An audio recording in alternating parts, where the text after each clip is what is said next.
My name is Victor Furman. Some call me The Voice. I've always been fascinated with human nature, spirituality, science, and the crossroads at which they meet. Join me now and we will explore these topics and so much more with fascinating guests, authors, and experts who will guide us to Destination Unlimited.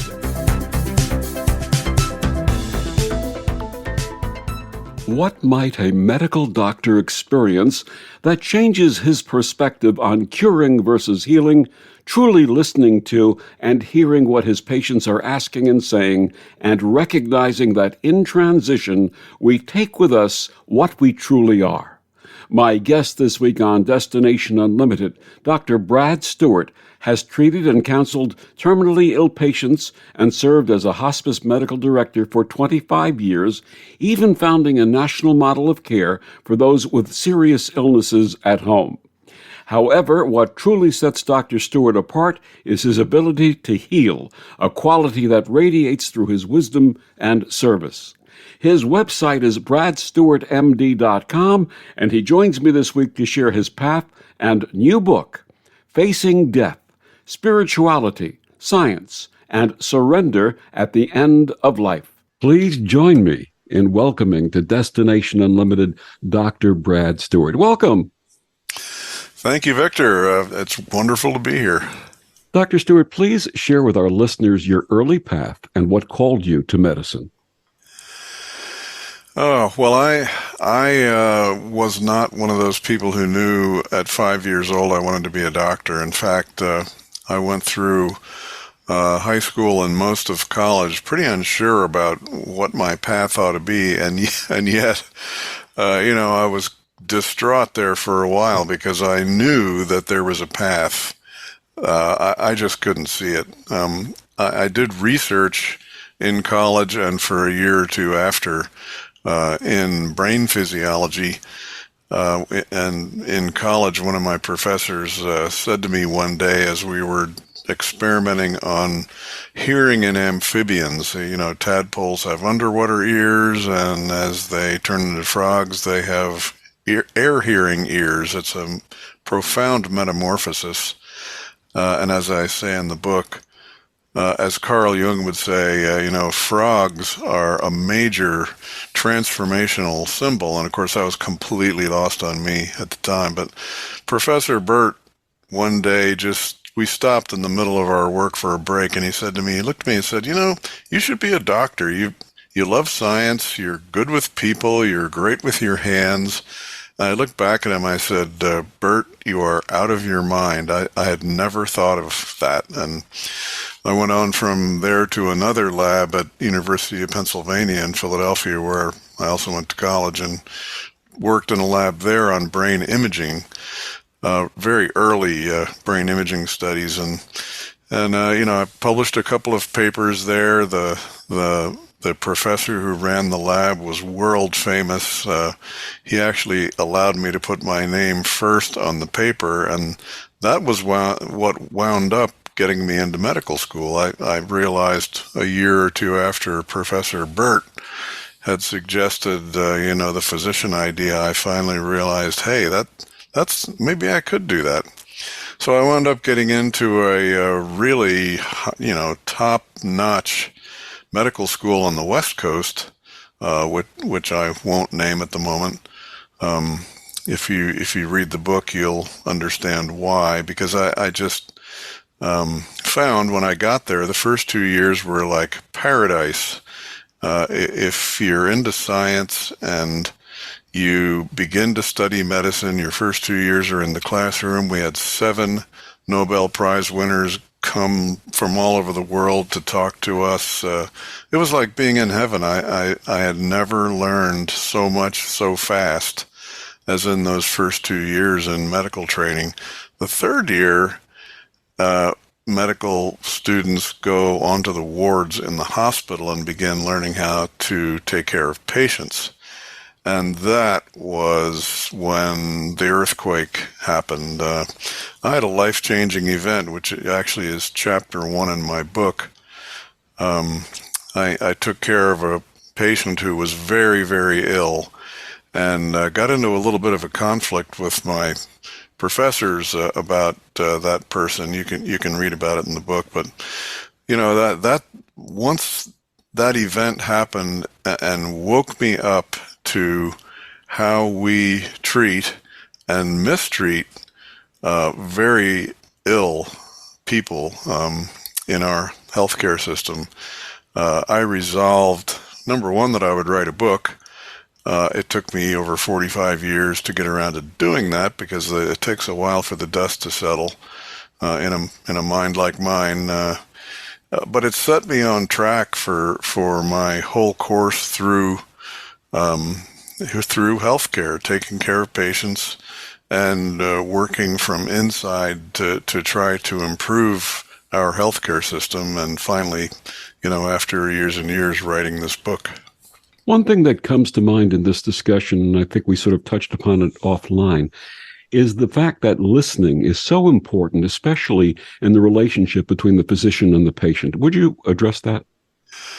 Sure. You just said something that I think is one of the foundation stones of caring for people, as opposed to, or what really is the ideal form of taking care of patients. I learned very quickly when I went on the wards and began seeing people in the hospital that there's only, when a person is ill and suffering, which everyone is when they're seriously ill, and I don't just mean the pain and distress that comes from being sick and being hospitalized, particularly when you have an illness that's so severe that you may be facing the end of your life. It's one of the biggest, most stressful things that can happen to a human being. And I learned, I think, really quickly that although doctors are taught to diagnose the problem, come up with a treatment plan, administer it, and tell the patient what to do, anybody who's been to a doctor has been through that process as a patient.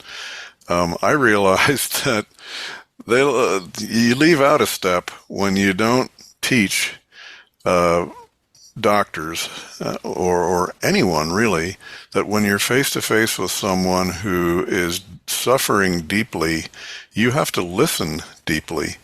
And I came up with a kind of a, not a mantra, but a slogan that I would say to myself, and later when I taught other doctors and nurses and people in hospice, I would say this. It's like, ask before you tell.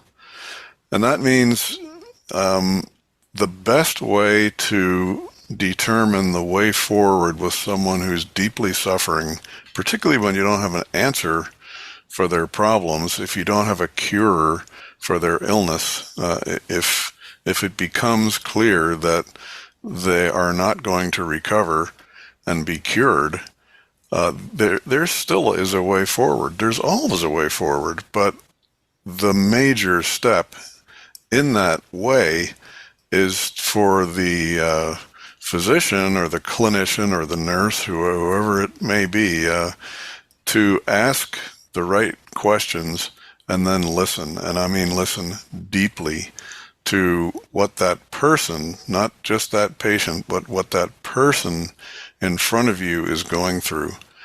And, I think most of the healing that happens with people who can't be cured, and that turned out to be my work, is discovering what that was and how to do it. That healing process begins and ends with asking and listening, and not just with your ears, but with your whole mind and heart and spirit. And when you do that kind of listening, and that person who's suffering and often feels lost understands that they are seen and heard, that's the first crucial step forward in healing. And so that's my take on listening, and I wish we I think now we're doing better about teaching that in medical training, but really, you don't have to be a doctor to learn to be good at that. I mentioned in the book, there's some great healers out there who have nothing to do with medicine. There's hairdressers and bartenders who are really good at it. Absolutely. And the ones who are good are the ones who practice listening, and that's what it's about. And your experience and wisdom has led you to understand the difference between curing and healing. How did that manifest for you? Well, I start out in the book describing how I realized that the patients who mattered the most to me and really what set me on track for my whole career was that the people who fascinated me the most, who attracted me the most, and who I wanted to work with the most were the ones that I couldn't cure. And I didn't really understand this deeply until I'd been in practice for about 10 years, doing internal medicine in my office across the street from the hospital. And I did a lot of work in the ICU and the emergency department. And, I cured a lot of people. But what I learned in my third year of medical school turned out to be really true, and that is that the whole goal of scientific medicine as we practice it today is curing disease. And that's something that's really important to learn how to do, but it's very technical. You've got to have a huge knowledge base, a real knowledge of technique. You have to practice for years to get good at it. But, I can't even count how many people I pulled out of the fire in the middle of the night in the ER and in the hospital. The curing is a science and an art, but everyone eventually, when you're in this business, runs up against people whom you cannot cure. And that's a tough problem for a lot of physicians. It's so difficult. It feels like failure when you do everything you can do and nothing works, or something works for a while and then it stops. Many oncologists, cancer specialists endure this. The chemo works and then it doesn't. So what do you do then? And the words that patients often hear, which I personally think should never be uttered because they're actually a lie, is there's nothing else we can do. I hated that statement. I felt that it was something I should never say to anyone who was looking for some kind of answer and felt lost. So I realized over time that healing can always take place, even when there's no hope for cure, and maybe especially when there's no hope for cure. That's when healing is really important. As it turns out, and maybe we can talk about this a little later when we really get into the spiritual implications of all this, healing is critical for everyone, not just people who are dealing with disease, but in the case of illness, say you break your arm or cut yourself badly or whatever, that wound needs to heal. And it will if under the right circumstances with good care and time. But the person who can't be cured can still undergo healing. And not only can they, if you just provide the right conditions, it happens. It's a natural process. People are designed for healing. And I didn't really understand for a long time.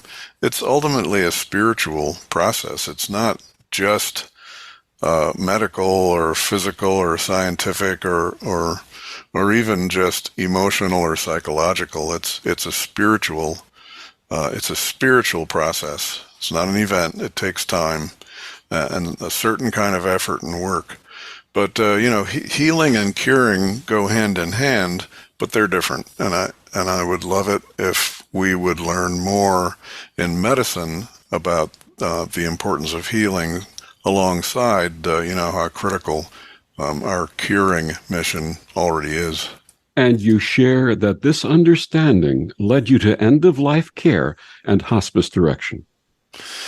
Yes, it did. After I was in practice for about 10 years, I remember one case vividly because it was a turning point. It was probably 4 o'clock in the morning. I had, rushed to the hospital to care for a woman who had been a patient of mine for several years. She had very brittle diabetes, which means her blood sugar was very tough to control. She did a decent job at it, but she wasn't really good at controlling her diet or her weight. So one night, anybody who's familiar with type 1 diabetes, insulin-dependent diabetes, is familiar with ketoacidosis, which is the disaster that can happen when your blood sugar rises to the point where it's really out of control and your whole body chemistry shifts into a place that if you don't head that off, you will die. So I had pulled her back from the jaws of death several times in the past, and I had done it again this particular night. I probably saw her starting 10 or 11 in the evening, and by 4 a.m., things were more under control. She was in the ICU, and she was stable and more comfortable. She wasn't really conscious yet, but she was going to be there, and I felt that it was fine at that point to leave her in the care of the folks in the ICU and go home and get a couple hours of sleep before I had to come back and make hospital rounds at 6:30 in the morning. But as I sat there, it occurred to me, and this was in the ER before we even had her up in the unit. I thought, I have been through this process with this woman at least 4, maybe 5. This is probably the 5th time. And when she goes home, everyone knows. She knows, her family knows, I know what's going to happen. She's going to be back. And there's nothing I can do about that except, once again, cure her ketoacidotic crisis, and pull her back into life again for a little longer. It really struck me full force that, curing is something that it's difficult to learn how to be really good at curing disease. But once you get it down, you can do it for the rest of your life, and most physicians do. A lot of my colleagues follow that same path of curing everyone they possibly can for the rest of their career. But I realized that night, I can't keep doing this. There's something about this process of facing death and holding it off that isn't enough. And I had lots of other patients, and I tell their stories in part 1 of the book, who I couldn't prevent their death. There was no way to keep them from dying, and yet I felt it was really important not to give up on them, so I continued working with them, and it became so obvious after a while that those were the people I really wanted to keep working with. The process of helping someone understand that the end of their life is approaching and it's inevitable and we can no longer hold it off forever. And what do we do about it together as a team?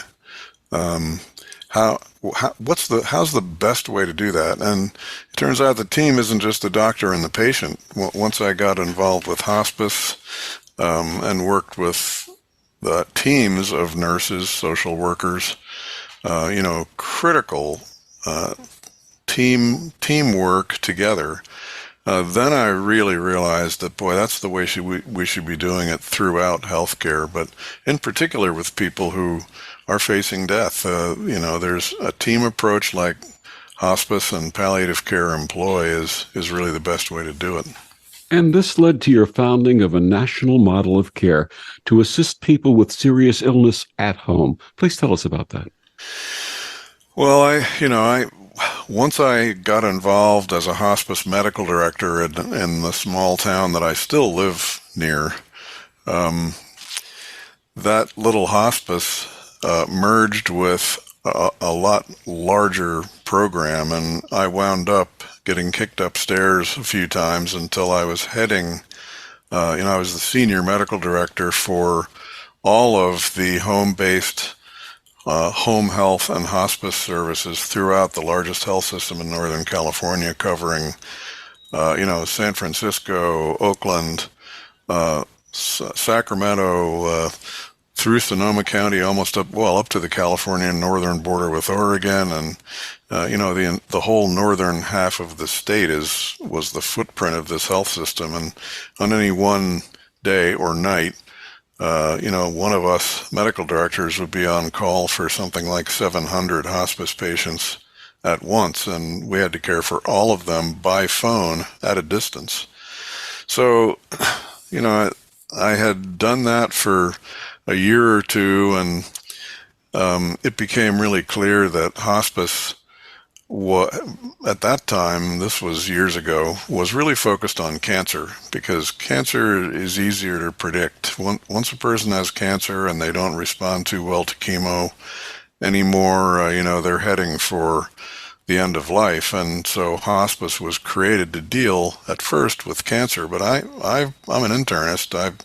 I deal with all illnesses, and so the United States Healthcare Financing Administration, which now is named CMS, Center for Medicare and Medicaid Services, told the National Hospice Organization, and I was part of it. I was a member, doctor member.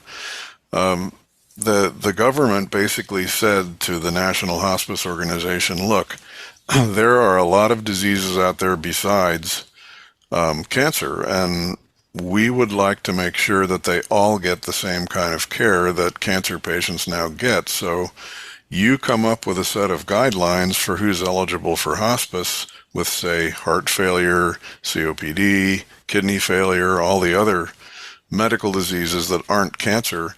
And if you don't come up with those guidelines, we will. And so I heard that, and I stepped up and said, look, I'm willing to lead a team of other clinicians across the country and see if we can come up with new guidelines, which we did and published them in 1995. And they're still in use today, really around the world, for determining or helping to determine who might be a candidate for hospice care. And what that means is who might not survive the illness that they have. When are you sick enough that you really ought to start dealing with the fact that you may not survive forever? So those guidelines got published, and I was hoping that would really improve the hospice situation, because doctors were very reluctant to send patients to hospice. It's hospice to many doctors means, okay, I got to give up and stop trying to cure and, give up on my patient. So I thought, well, maybe there's a way to come up with a new kind of program that will take people in who aren't really hospice grade ill yet and care for them at home and keep them out of the hospital.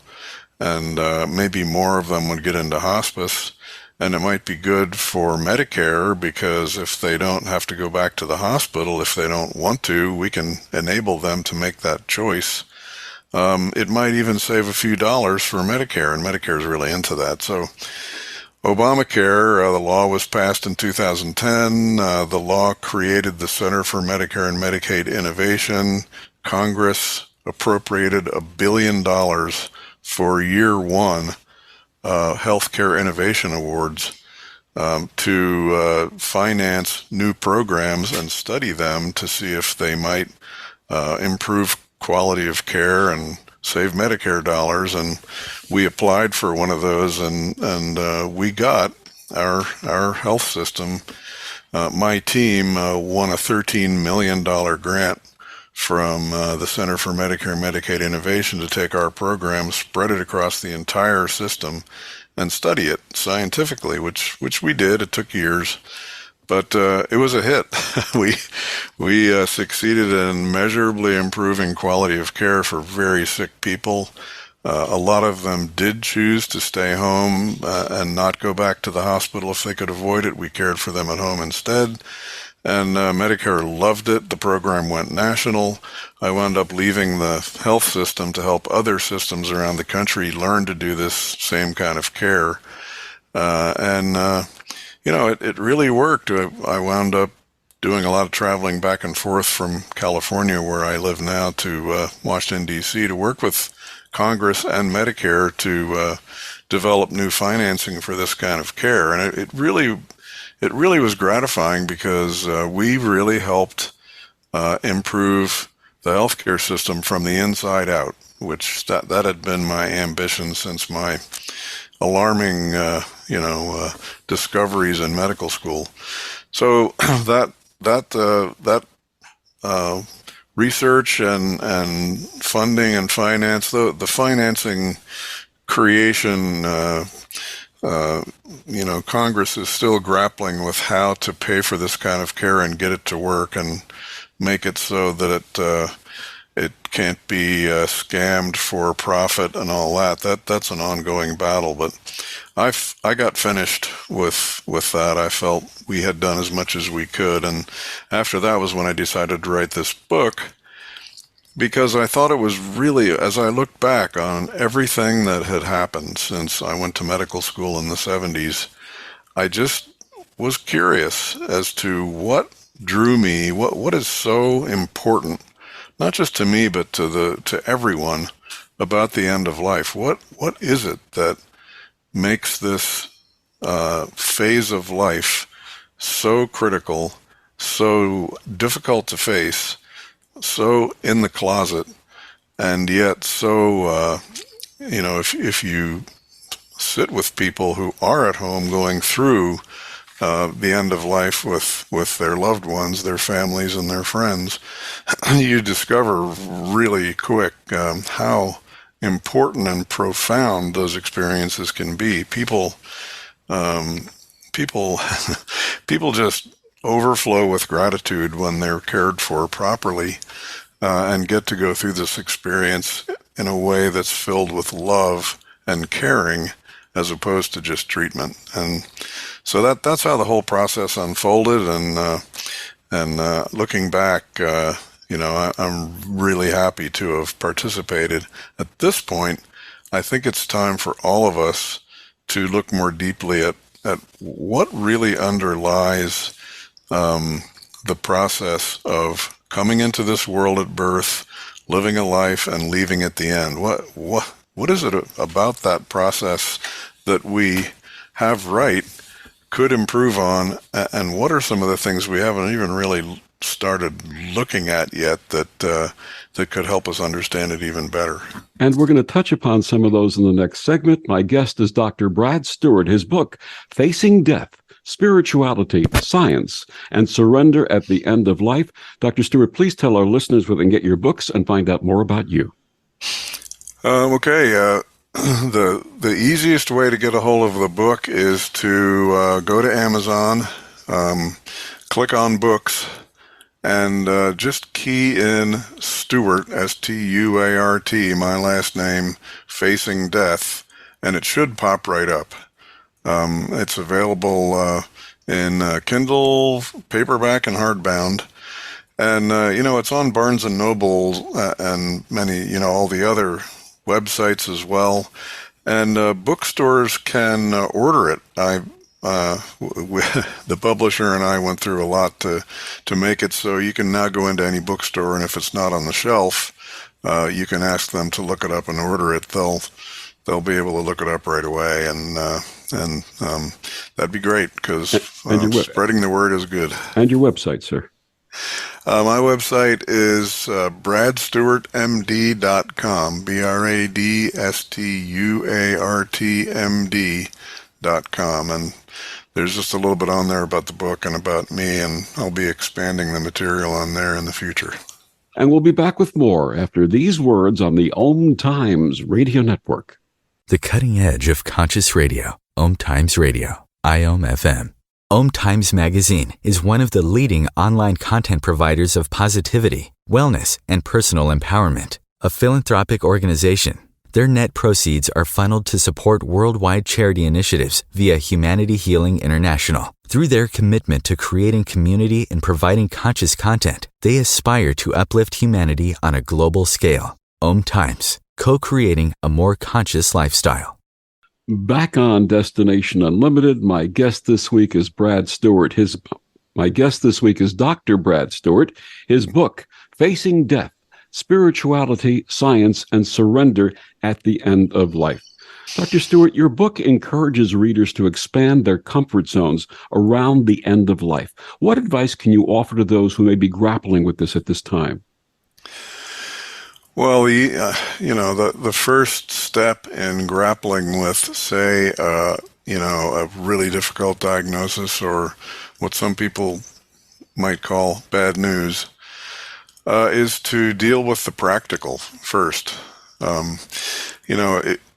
For anyone who's wrestling with the fact that they have an illness where the symptoms are getting worse and the treatment doesn't seem to be helping, first thing to realize is your doctor may be reluctant to level with you about how ill you are. I hate to put it so bluntly, but many doctors are terrible at admitting, even to themselves, that people may not recover.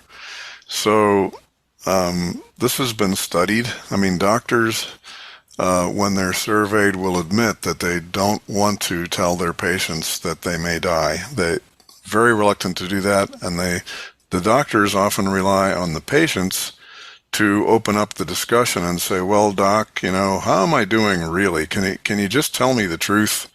And patients, if you survey them, they'll say, well, I expect my doctor to tell me when I'm not doing well. It's a very forbidding thing for someone who's ill and weak to confront their doctor and say, look, I don't think I'm doing very well. Can you tell me the truth? That's a hard job. But that's what you have to do. So I think that's step one. Have someone who can advocate for you if you don't feel good about asking those tough questions yourself. But often physicians are relieved when patients make it clear that they really want to hear, the truth. It still may not be easy to get the truth in plain English, but keep trying. So that's number one. Number two, people don't think of hospice soon enough, and doctors, as I mentioned before, might be reluctant to say, even if the patient brings it up. I can't tell you how many times I've had colleagues and friends who are physicians who, people will say, well, how about hospice? And the doctor will say, no, you're not ready for that yet. Which translates in English to, I've got a lot more things I want to try. I'm not sure they're going to work, but, don't start telling me that you want to hear about hospice when I have more treatments that I would like to apply, and it's bring it up early. And if you bring it up early and you get a no answer, bring it up again. If you feel as though your course is such that, you could use some help at home, you might have pain and other symptoms that need to be controlled a little better. Doctors are notoriously poor at treating pain, and the opioid epidemic has made it much worse. It's very hard to get a hold of the right kind of pain medication and the right quantities, particularly in cancer, but, even heart failure. Studies show us that pain is more of a problem in heart failure than it sometimes is in cancer. So pain, shortness of breath, nausea, any other symptoms that are really troubling you, hospice can help. And you need to make a decision that you're really ready to confront the end of life issues before hospice can get in there. But once they do, most people find that they're really, really relieved, and that things go really well once hospice is in there. The only problem is hospice often comes in so late because of the reluctance to face the issue on the part of both patients and physicians, that hospice needs to get involved earlier than is often the case. So those would be my major practical suggestions. And what would you offer to family members with loved ones on home hospice? Well, that's the thing. The thing about hospice that I think is really distinctive and really helpful is the healing aspect. Hospice employs social workers, therapists, physical therapists, other people who are not only good at helping you feel better physically, but at helping you to deal with the hundreds of issues that come up when you're caring for someone that you love, who's ill and getting more ill and is facing the end of life. There are many, many issues to untangle, and I think hospice people are experienced and trained in doing that. I have a bias, and I'll freely admit it's a bias toward not-for-profit hospice. There's a big controversy now in hospice because there are for-profit companies and even venture capital financed companies now doing a lot of hospice, and that's been studied too. And sometimes the array of services that you receive aren't as wide and deep in for-profit hospice as they are in not-for-profit hospice. So do a little homework, talk to folks in your community that are familiar with hospice, call up a few hospices. And, the ones that have been doing this for a while, some of the larger ones, many of them are county-based. Do your research, and most people will find that caring for loved ones is a whole lot less of a burden when a good hospice is involved than trying to do it on your own or just with your doctor. Doctors and hospice can work together, and when it goes well, most people find that it's a godsend. So facing death gives the insights that you just shared, but it also delves into timeless spiritual wisdom. Could you provide examples of what mystics and visionaries have conveyed for thousands of years and how it resonates with contemporary readers? Sure. This is something that I didn't think about consciously much while I was working day in and day out with patients and hospices and reforming healthcare and all that. It's only when I look back that I realized what I was doing all that time. When I first began sitting with and exploring with people who couldn't be cured, I would set aside, when I was in my medical office, I'd put aside 45-minute appointments at the end of the day to talk with people who had problems that we couldn't solve, real dilemmas. And often I would spend that time telling people that they weren't going to survive. I would have to deliver the message that they were going to die, and we needed to face it together. And I learned, if you read the book, you'll read some of those stories. I learned how to ask questions instead of trying to tell people what was going on. Ask questions so that they could come to the realization themselves as to what was going on. I just helped them see what they already knew. And that's actually a spiritual truth.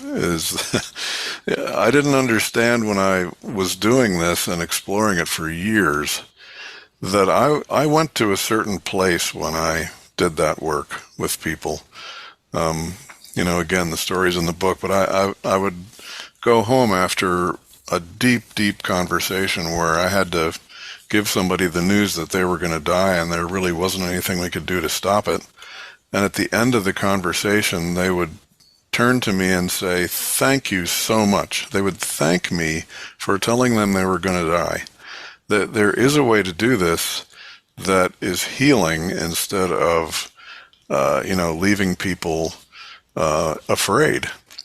And after I looked at it, and actually after I wrote about it, it wasn't until I wrote about it that I was able to sort of formulate what it was. The place I went to when I did that was the very same place that I was looking at or looking for in the other person, and it's a very, very basic elemental place in every person where your consciousness actually comes from, where it originates from, and when you learn, and it takes practice. I finally understood after years of looking at it that you can get to that very same place in meditation. Psychedelics, which we may talk a little more about, can help you there. You can get beyond yourself. In the book, I talk a lot about the distinction between who you really are, which I call the I am, just the basic awareness in yourself, not awareness of anything, just where you are aware. If you close your eyes and just watch your breath until you have no more thoughts in your mind, and then let go and relax behind that, you'll find a place where all you are is aware. That place is within and underneath yourself, because yourself is who you think you are. You walk around all day interacting with people and doing your job and dealing with your kids and your dog, and you're working out of yourself. But the real you is deeper than that, and you can access that place. And I only learned that after delivering babies and watching them open their eyes and look into mine, and there it is. And I've seen it time after time with people who are dying as they shed everything that they are and everything that they own and everyone they know falls away. And at the last period before you die, you're back in that same place. You are who you really are. And you only have to see that a few times before you begin to understand that who we really are is both very, very simple and the most profound thing there is. And I think it is what mystics have been talking about for thousands of years. And it's why people have been using psilocybin in sacred rites for thousands of years, because there's a level, there's a portal at both ends of life, a doorway that we enter through to come here and that we leave through when we go. And I'm not going to begin to guess what's on the other side of that portal, although I think some near-death experience reports may give some hints about that. But the truth is so simple. You already know it. Who you really are is what underlies your entire life. And if I were religious, I really am not, a religious person, but I'd say when you find that space, it's where God lives. It's where all creation comes from, and you can experience it. And if you're like me, when you're in that place and you look back at yourself, you'll say, "Oh my gosh, I got a lot of work to do on myself," because that's a whole different deal. My guest is Dr. Brad Stuart. His book, Facing Death, Spirituality, Science, and Surrender at the End of Life. We'll be back with more after these words on the Om Times Radio Network. Humanity Healing International is a small nonprofit with a big dream. Since 2007, HHI has been working tirelessly to bring help to communities with little or no hope. Our projects are not broad mandates, nor are they overnight solutions, but they bring the reassurance that no one is alone and that someone cares. To learn more, please visit humanityhealing.org. Humanity Healing is where your heart is. If I could be you, and you could be me, for just 1 hour. If you could find a way to get inside each other's mind. Walk a mile in my shoes. Walk a mile in my shoes. Walk a mile in my shoes. We've all felt left out. And for some, that feeling lasts more than a moment. We can change that. Learn how at belongingbeginswithus.org. Brought to you by the Ad Council. Walk a mile in my shoes. Hello, I'm Sandy Sedgbeer, host of Om Times Magazine's flagship radio show, What is Going On? My passion is sifting through information, research, and innovations from new thought teachers, speakers, and researchers pushing back the boundaries of what we know about life, energy, metaphysics, and the universe. I love shifting perceptions about who we are, why we're here, and how quickly impossible becomes normal when we open our minds, expand our awareness, and accept that the only limits that exist are those we place upon ourselves. So if you're the kind of forward-thinking, eager investigator of what lies beyond the current reality that most perceive, why not make a date to come play with me in the field of possibilities at 4 p.m. Pacific Time, 7 p.m. Eastern Time every Thursday, and together we can discover what's really going on. Back on Destination Unlimited, my guest this week is Dr. Brad Stuart. His book, Facing Death, Spirituality, Science, and Surrender at the End of Life. Dr. Stuart, how does your book explore the coming revolution in our understanding of reality, and what significance does it hold for readers in today's world? Oh, well, I think science, the way we still look at it, is materialistic. I mean, it's completely materialistic.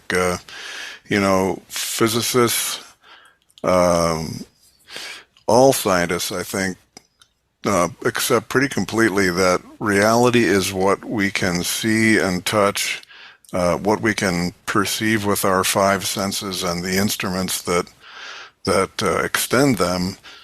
That's what's real, and there really isn't anything else beyond that, or outside that, that we can consider real. And here's where I think psychedelic research and the brain science that's happening around psychedelics and near-death experiences, which are now called by the researchers recalled experiences of death, RED, or REDS. Near-death experiences covers a broad spectrum of things that people report. REDS are connected directly with experiences that people have who have serious illness, cardiac arrest, and that's it. That's what REDS are. We're seeing many more reports now from people who die and are resuscitated because we have much better critical care and resuscitation science than we once did. So all of the stories that people tell on, say, psilocybin and LSD experiences, and in that research, we're now finding pretty conclusively that people, say, with incurable cancer who are suffering from horrible fear and dread of death, who undergo psilocybin therapy where there's the right kind of support, along with enough of a dose of psilocybin to dissolve yourself. This is the self we were talking about a little earlier, the you that you think you are that relates to the world. That's dissolved with psychedelics. 80% or so of people who undergo that therapy lose their fear of death and their dread. Why? Because once they lose their self, they see what's beyond. And, you have the choice of regarding what psilocybin and LSD accomplish as delusional, or maybe it indicates something that's real beyond what we see out of our self, out of our eyes, our physical eyes. And the same with near-death experiences. I have a story in the book that I think is perfect to illustrate this. A woman whose heart was stopped for brain surgery. She had no brain function at all, and I describe what she went through after that until she came back into her body when she was resuscitated at the end of surgery. Stories are remarkably similar, whether it's psychedelics or near-death experiences, and that is, there is definitely reality beyond what we can see and feel with our senses. And not only that, anybody who experiences either psychedelics done right in the right kind of therapeutic setting, or, almost all, not all, but almost all people who have this kind of near-death experiences and come back to tell us about it, all say the same thing, that what they experience is more real than what we feel and see here in our bodies, with our minds and with our senses. And I have a story in the book about a patient of mine who was also happened to be a friend who was dying of cancer and had a seizure and experienced the same thing and stayed there in what she called the knowledge place for quite a while before she died. Science is going to have to accept that its own evidence is starting to show that scientific assumptions about materialism aren't enough. We don't know yet what the limits are of our real perception. And I think psychedelic studies that show that areas of the brain are changed on psychedelics, studies of meditation where brain imaging show that experienced meditators have certain areas of the brain actually turned down, not accentuated. You don't expand consciousness by accelerating your brain activity. You expand awareness, as it turns out, by turning down your brain activity in certain key networks that have to do with mediating your sense of self and your sense of consciousness. You turn those centers down and your awareness expands. They're turned down somewhat with meditation.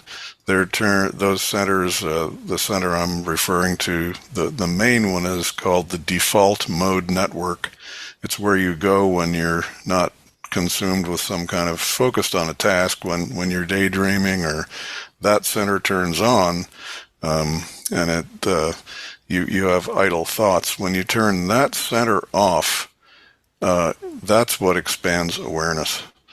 And when you turn your brain completely off, that's when you have these near-death experiences. So I think what science is going to have to come to grips with is that the brain doesn't produce consciousness. Consciousness is not a material phenomenon that's created by our physical brains. It couldn't be, really, because you turn the brain down and consciousness expands. That doesn't make sense.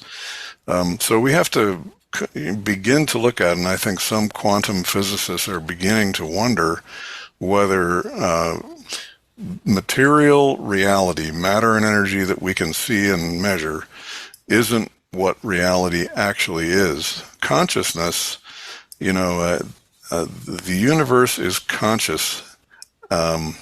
You can call it God if you want. There are any number of different names for it, but those all come out of our minds. The experience of touching into the reality that's more real than our physical reality is something that you won't forget if you go through it. Anyone who's experienced psilocybin or LSD will attest to that, assuming they were in a good environment where they were able to really, and I tell my own story about that in the book, about what I experienced. That's pointing us in a direction that shows that ultimate reality, what is ultimate and eternal, those things science still has trouble with. What's ultimate? What's eternal? Well, the ultimate and the eternal are real. They're more real than what we in ourselves think is real.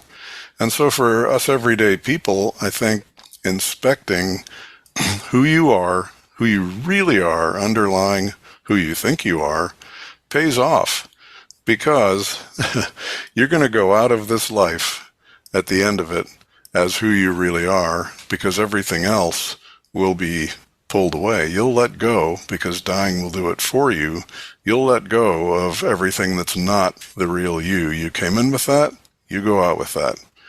And why not do a little prep work ahead of time? You can either find out who you are now, or you can wait and let dying do it for you when it's not really under your control. So that my advice would be, find out who you really are, as soon as it's convenient for you. Absolutely. The wisdom and compassion of Dr. Brad Stuart, his book, Facing Death, Spirituality, Science, and Surrender at the End of Life. One more time, please share with our listeners so they can get your books and find out more about you. Okay, it's Facing Death. Look under Stuart, Stuart, on Amazon or any other site. And my website, where you can also access it, is bradstewart, STUARTMD.com. Dr. Stuart, thank you so much for joining us and sharing this really exciting and also compassionate work that you do. Thank you, Victor. I really appreciate the opportunity. And thank you for joining us on Destination Unlimited. I'm Victor the Voice Furman. Have a wonderful week.